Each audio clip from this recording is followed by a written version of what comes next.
Total 60 flood control projects. 15 dito binigay nyo sa Silver Wolves.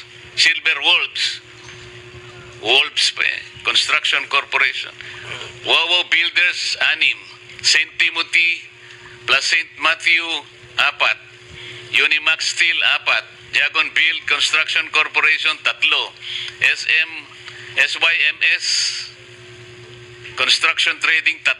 M3 Construct Corporation, 3. Darcy and Anna Builders Trading, 3. MD Sanidan, 3. And several others with 1 project each. 60 projects na kandidato sa ghost projects. Yusek Cabral, di ba kayo po yung humahawak ng IMS? What does that IMS mean?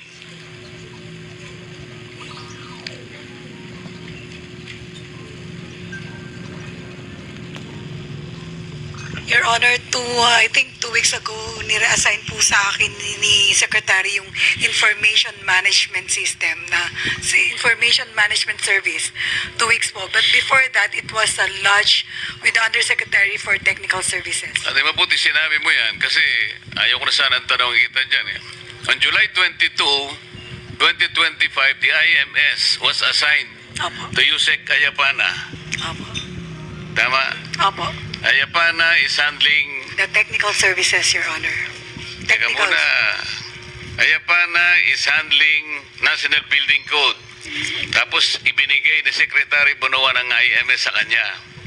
Nakakapagtaka 2 weeks later on August 6, 2025. Paano napunta sa'yo? Ikaw planning service ka plus PPP.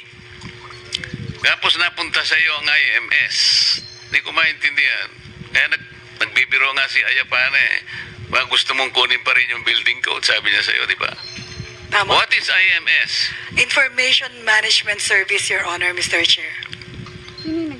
O anong ang ginagawa nun? Yun po yung nagmamanage ng mga system at saka mga computer system po ng DPWH. Doon nga, pero tentative yun, di ba? Walang ano yun. For budgeting purposes. For budgeting purposes po, ang kailangan lang nila mga computers, mga software, mga ganun po. Kaya nga hindi siya reliable na